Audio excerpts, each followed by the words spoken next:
Welcome back to another episode of the Scale Smart podcast. I'm your host, Jacob, and also the founder of NetScale Growth. Today, I have the pleasure of being joined by the founder of Division 5, Engjell. Engjell, thank you for joining me today. Thank you, Jacob. It's a pleasure to be here. So, Engjell, kick me off. Tell the audience a little bit more about yourself, your experience, and what led you to become the founder at Division 5. Yeah, so I've been an entrepreneur for as long as I remember. I started to take initiatives back in high school where I wanted to actually start a rock band. And unfortunately, I wasn't talented enough, so that didn't actually kick off. But I guess that initiative went on also through my life. Then in university, I wanted to start a business. So I gathered all my friends and started like brainstorming ideas. And eventually, after finishing university, I just took an office on a rent and then started doing software projects. So that's how Division 5 started. Since then, which was December 2014, we've been around for over 10, 11 years, providing basically software development solutions for companies all over the world. Sounds amazing. And over the past decade, Division 5 has expanded its operations across Europe and also North America. So what were some of the significant challenges you faced when trying to scale the development teams internationally, and how did you overcome them? Well, the first and biggest challenge is how do you gain exposure to different markets? And we provide our services from Albania.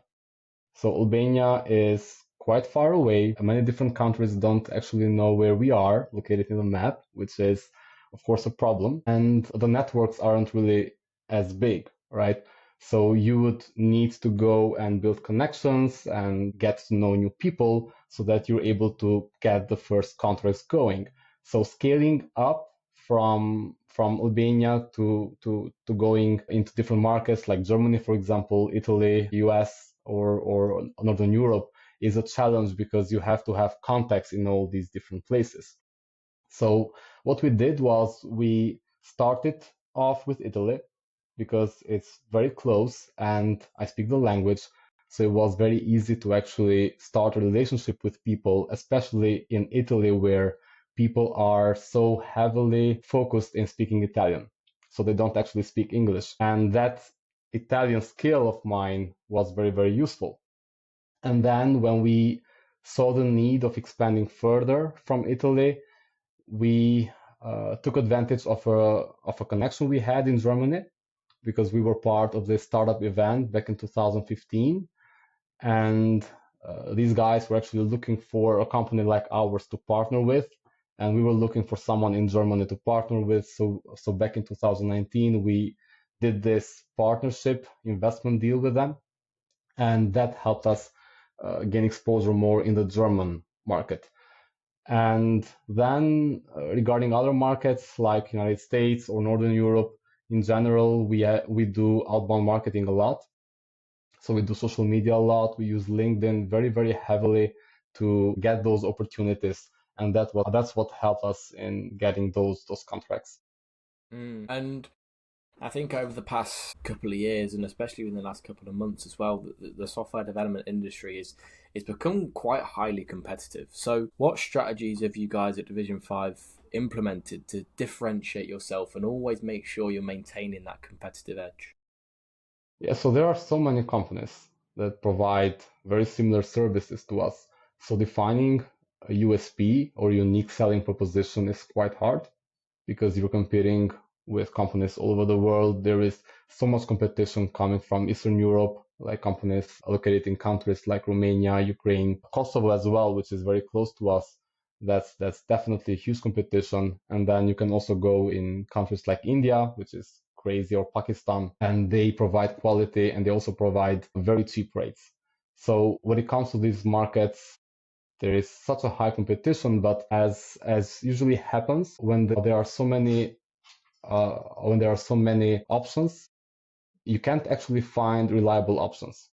So it's not as easy to find a partner that you can actually trust with your project. Most companies find nearshoring, offshoring, or outsourcing in general very complicated because they've had so bad experiences. And what we do is we focus very heavily in three core things.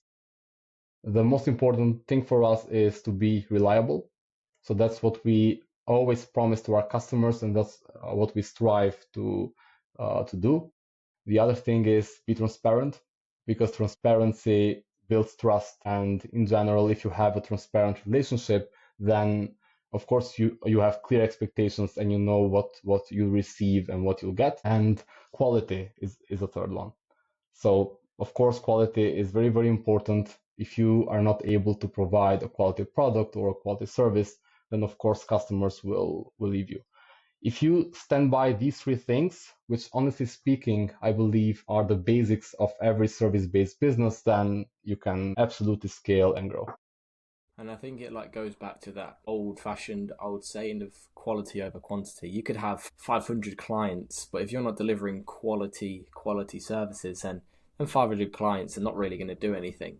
You want, let's say, you want 100 quality clients who you're going to deliver in a quality service, because you're eventually then going to get more than 500 clients because they're going to refer to you to different other companies.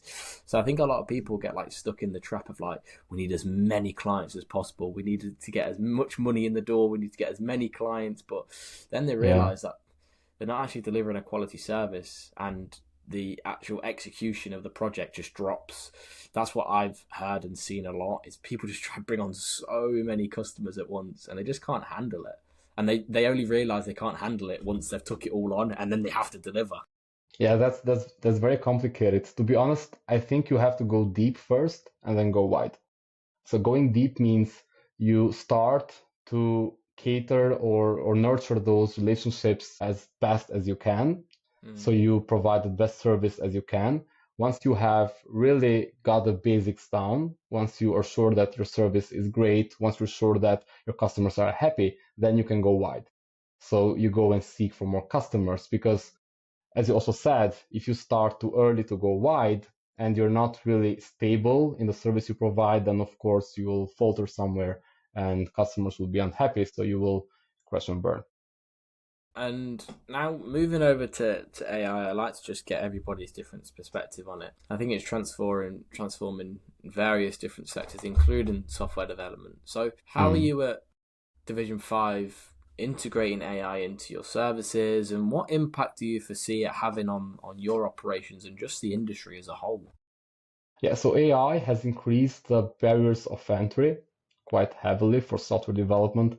So now to be a junior in software development is much harder than what it was before 2023, because developers can just use ChatGPT. So what happens is that now experienced developers are still very much in demand, and that I don't really think will go away for the next 5 to 10 years. But for juniors, it's very, very hard. And the basic way how we incorporate AI is every developer has an account of ChatGPT or other AI services, and they use that to facilitate and to help them during the development process.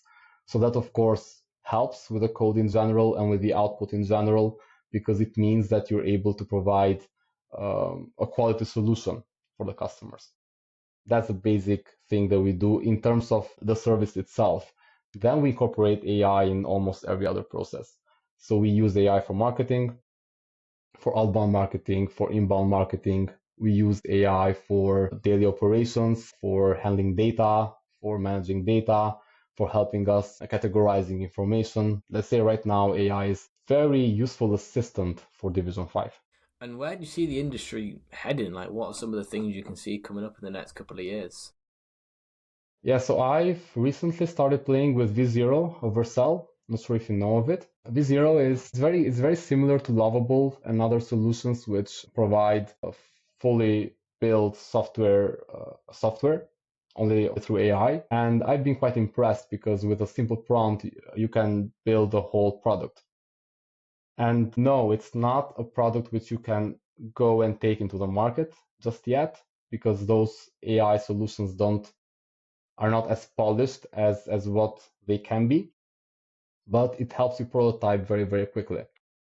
So seeing the progress that we have done in the AI space for the past 2 years, my main prediction is that products will be much easier to build. So what I see as complicated is the whole SaaS business model. I see that very much in jeopardy because if I can build an internal solution through AI, why do I need to pay a monthly subscription? That's the biggest question. So we're not there yet, right? Because those AI tools don't build polished products and you still need developers, you still need maintenance. But if they, and I really believe they will, but if they go into that point where they will build really polished software solutions, then I think we'll see so many changes, especially in the SaaS business model. Right now, you can prototype very, very quickly, very, very easily. You can use V0, Vercel, or Lovable, or other solutions similar to those. And you can build a prototype. You can validate your startup idea very, very quickly. Before, doing a prototype would cost you $10K. Nowadays, it costs you $20. So that's, I believe, the biggest impact right now. But in the future, most certainly, the impact will broaden and it will become larger. And Engjell, what are some of the goals you've got for Division 5 over the next 12 months or so? That's a great question. So we are very much looking into expanding our operations. So we are still heavily present in Italy. Our outbound marketing campaigns are mostly applied to Italy right now because we have also a huge value proposition there. And we're looking to expand into more heavily into Northern Europe or Asia or in United States. So that's definitely a goal. And something else that we are working on considering is also expanding our services. Because for the past 10 years or so, we have provided software development. Now we are also providing design services, which is something that we have not done before. And since we are having such an effective outbound campaign process for ourselves, we are also providing that as a service for potential customers. So these two areas are like outbound marketing and design are two areas that we're looking to expand for the next few years, but they're not the only ones. So definitely we'll be looking into AI, providing maybe more AI helped or AI directed services for customers. We'll see. It's not something that we have defined just yet. Amazing. And if people wanted to reach out, Engjell, find out a little bit more about you or Division 5, where's the best place for them to do that? Well, they can find me on LinkedIn. They can find us on our website, division5.co, not .com, .co, and they can always reach out. We have a contact form there. I also have a website, which is namesurname.com, engjellrraklli.com. So I'm reachable almost everywhere. Well, Engjell, thank you so much for coming on the podcast today. I really appreciate you coming Thank you, on. Jacob. It's a pleasure. Thank you.